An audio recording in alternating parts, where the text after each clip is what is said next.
Je ne sais pas pour toi, je ne connais pas ta situation et je ne sais pas là où tu te situes. Je ne sais comment, quand ou par quelle méthode, mais je sais qu'il le fera pour toi. Car le Dieu que nous servons n'est pas un généraliste, mais un spécialiste dans le domaine. Car l'espérance des justes, c'est la joie. Le Dieu que nous servons n'a jamais perdu un combat, là où son nom a été mis en cause. Donc, là où l'on semble croire t'envoyer pour te nuire ou te mettre dans une très longue attente, Dieu transformera en Siloé. Car lorsque Jésus crache de la salive, l'aveugle qui traverse, il sort guéri, restauré et délivré. Comme Jésus, faisant de la boue, bien-aimé, a touché les yeux de l'aveugle et l'aveugle retrouve la vue. Je prie que là où tu es, Dieu redresse cette situation en ta faveur et qu'il puisse te permettre de voir au-delà de ce que tu regardes. Car là où Jésus a touché l'aveugle et Siloé, il y a des kilomètres. L'aveugle, il va se laver dans l'eau à Siloé. Quand il revient, il voit clair.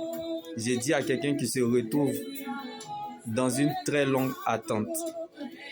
Certes, ton exaucement est important. Même si elle tarde, ce qui est essentiel, Jésus t'a déjà touché. Car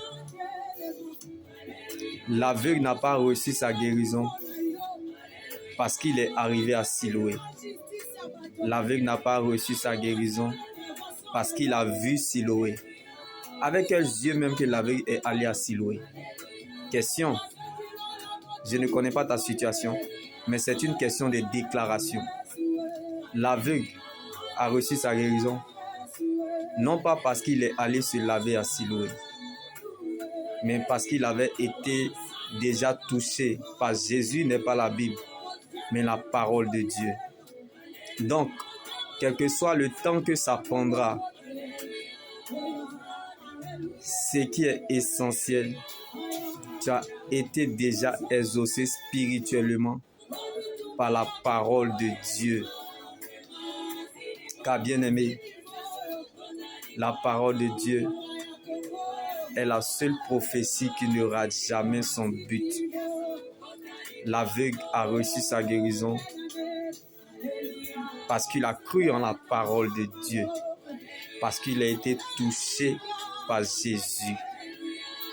Donc,